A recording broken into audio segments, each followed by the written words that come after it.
Olá pessoal, meu objetivo neste vídeo é esclarecer a importância de se entender e compreender um método de resolução do teste de hipóteses, e eu vou me basear nas instruções que servem de método que são apresentadas no livro de Estatística Aplicada do Larson e Farber. No capítulo onde os autores apresentam os fundamentos do teste de hipóteses, eles constroem um método de resolução de um teste de hipóteses para a média de uma amostra mediante duas alternativas. Uma das alternativas é trabalhar com o conceito do valor P,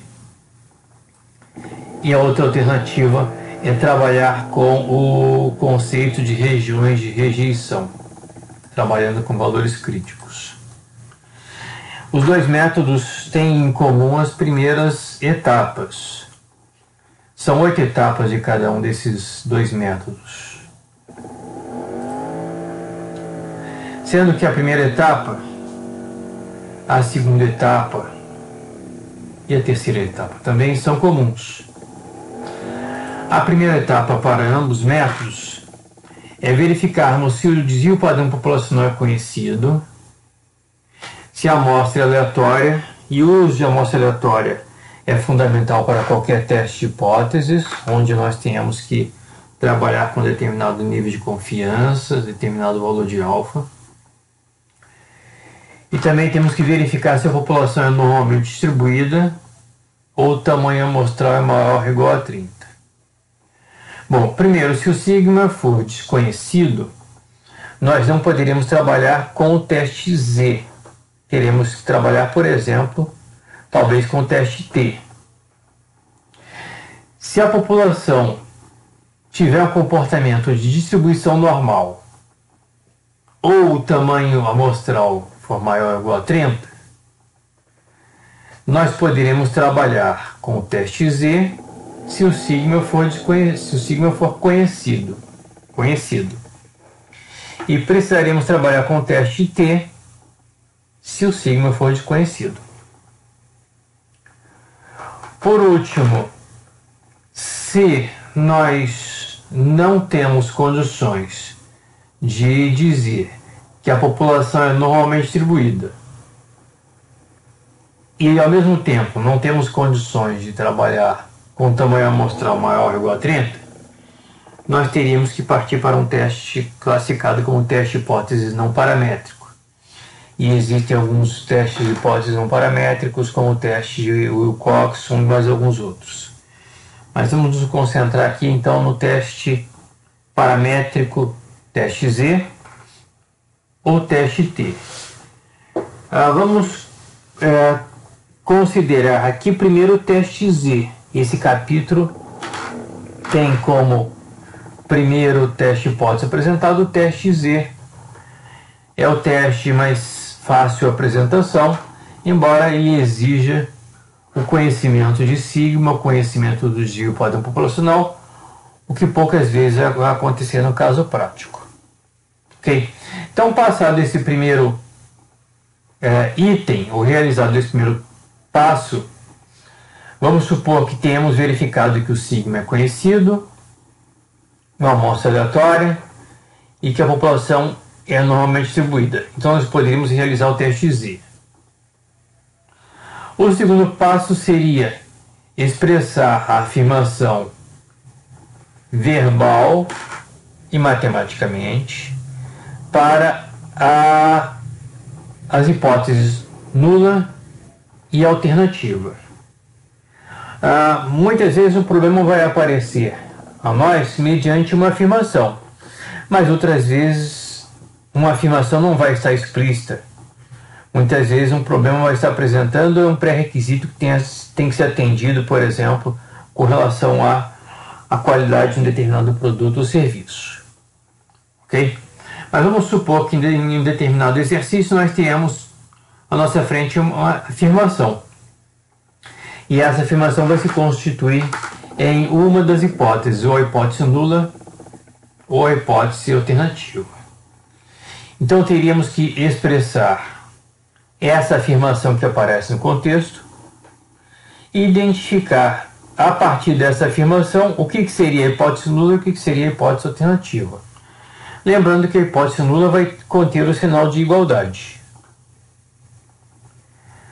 O terceiro passo é especificar o nível de significância, o alfa, que corresponde ao complemento do nível de confiança. Então, se quisermos trabalhar com 95% de confiança, isso vai significar, por exemplo, trabalharmos com alfa de 5% ou 0,05. Bom, essas três primeiras etapas, elas ocorrem tanto para essas instruções onde vamos trabalhar com valores P, quanto para as instruções onde nós vamos trabalhar com as regiões de rejeição, os valores críticos, localização dos valores críticos. Ok?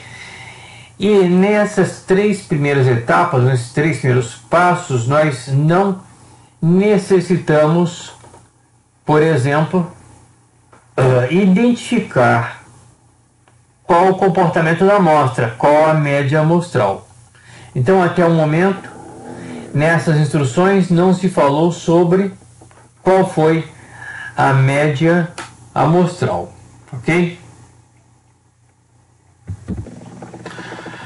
Bom, efetuadas as três primeiras etapas, se nós estivermos realizando um teste de hipóteses com a identificação das regiões de rejeição, região associada a H0, região associada a H1, nós poderíamos ainda, antes de verificar a média amostral, nós poderíamos determinar os valores críticos. Em um teste Z, significa identificar o valor crítico de Z. Num teste unicaudal à esquerda, vai ser um valor negativo. Num teste unicaudal à direita, vai ser um valor positivo. Num teste bicaudal, teremos dois valores críticos, um valor negativo e um valor positivo.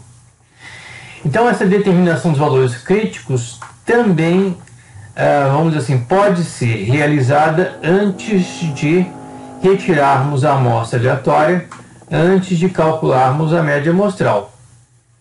Então, até o item 4, nessas instruções onde vamos trabalhar com os valores críticos, até esse item 4 não precisamos saber qual é o valor da média amostral. Ok? Continuando aqui, então, a partir de agora, nessas instruções voltadas para o trabalho do teste de hipóteses, utilizando-se região de rejeição, na quinta etapa, que está associada diretamente à quarta etapa, nós localizaríamos as regiões de rejeição da seguinte forma: as regiões de rejeição serão aquelas delimitadas pelos valores críticos, ou pelo valor crítico, da seguinte forma. Por exemplo, se estivermos realizando um teste Z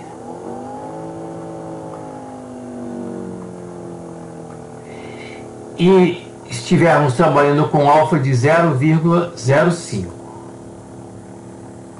e estivermos realizando, por exemplo, um teste unicaudal à esquerda, nós estaremos identificando aqui à esquerda um valor crítico de Z subscrito C, cuja área à esquerda é o alfa, 0,05, e essa região à esquerda do valor crítico de Z, ela vai ser a região que podemos dizer região de H1, vai ser a região de rejeição da hipótese nula.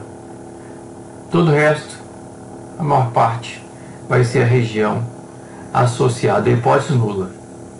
Então teremos uma região de não rejeição da hipótese nula, essa região maior, e uma região de rejeição da hipótese nula, essa região aqui delimitada pelo valor crítico de Z. Na etapa seguinte, finalmente, nós necessitaremos calcular ou obter a informação da média amostral. E essa média amostral vai se traduzir em uma estatística de teste padronizada. No caso do teste Z, essa estatística é o valor de Z. E o valor de Z vai medir a distância entre a média amostral, o x barra, e o valor associado à hipótese nula, que pode se apresentar por μ ou μ subscrito zero, sendo que essa distância vai ser calculada em número de erros padrão, onde o valor do erro padrão está aqui no denominador, o sigma dividido por raiz quadrada de n. Então, finalmente, aqui chegamos à etapa onde nós calculamos a estatística Z, que é a estatística de teste padronizada para o teste Z. Na etapa seguinte, nós já podemos tomar uma decisão de rejeição ou não da hipótese nula. Bastará que verificaremos se a estatística Z cai na região de rejeição, nós rejeitamos a hipótese nula. Caso contrário, não rejeitamos a hipótese nula. E por último, nós aplicamos essa rejeição ou não rejeição da hipótese nula para a resolução do nosso problema. Então, interpretamos a decisão no contexto do problema, no contexto da afirmação original.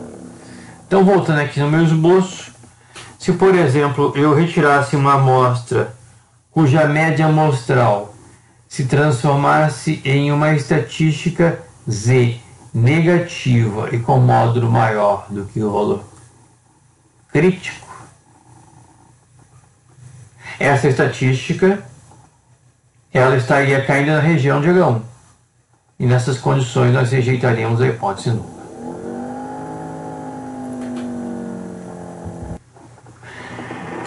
Caso optemos pelo uso do conceito do valor P, pelo cálculo do valor P, nós poderemos ignorar a identificação dos valores críticos de Z. Não precisaremos calcular o valor crítico de Z ou os valores críticos de Z. Precisaremos, de qualquer forma, calcular a estatística Z. Ou seja, o cálculo da estatística Z é imprescindível para a resolução do teste Z, não importa se apliquemos o valor P ou se apliquemos as regiões de rejeição. Então, aqui optando pelo caminho do uso do valor P, após calcularmos a estatística de teste padronizada, a estatística Z, nesse caso, nós encontraríamos a área delimitada pelo valor de Z, com o uso da tabela de distribuição normal padronizada. Então, encontraríamos a área que estaria associada ao valor de Z. Da seguinte forma, nós poderíamos interpretar.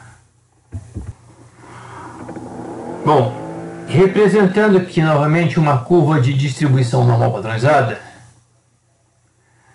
vamos supor que nós estivéssemos realizando um teste unicaudal à esquerda, um teste hipóteses, um teste Z, um teste unicaudal à esquerda,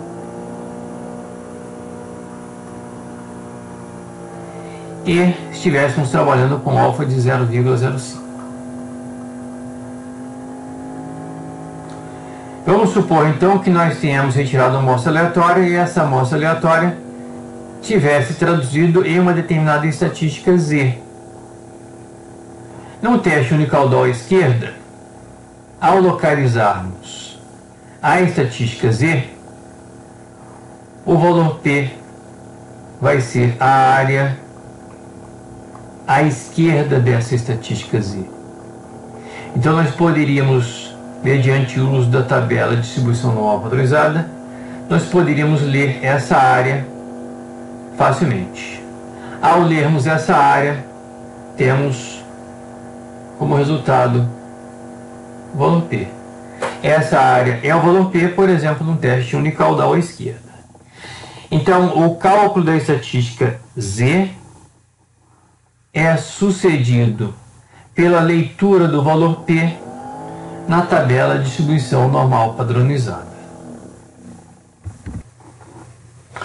Bom, então na etapa 5, nós encontraríamos a área pela leitura da tabela de distribuição normal padronizada. Na etapa 6, nós interpretaríamos essa área corresponde ao valor P em que condições.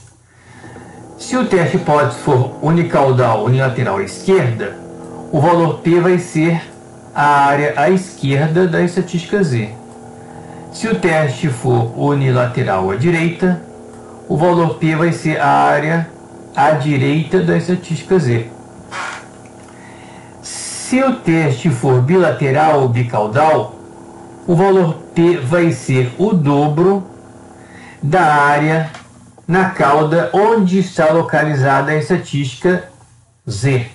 Então, se a estatística Z estiver no lado esquerdo, o valor P vai ser a área à esquerda da estatística Z multiplicado por 2. Se a estatística Z estiver do lado direito, o valor P vai ser a área à direita da estatística Z multiplicado por 2. Bom, identificado o valor P, a etapa seguinte é tomar a decisão se rejeitamos ou não a hipótese nula. Se o valor P for menor do que o alfa, nós rejeitamos a hipótese nula. Caso contrário, não rejeitamos a hipótese nula. E, finalmente, aplicamos a rejeição ou não rejeição da hipótese nula para a resolução do problema em particular. Ok? Então, assim, eu concluo a apresentação do método do teste Z, optando ou podendo optar pelo uso das regiões de rejeição, ou seja, pelo uso dos valores críticos, ou optando pelo uso do conceito do valor P. Ok? Esses métodos, eles também vão se aplicar a outros testes de hipóteses, como, por exemplo, o teste T para a média.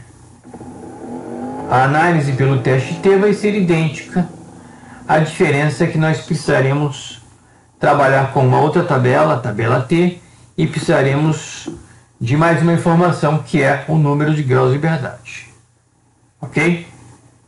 Então, por enquanto é só.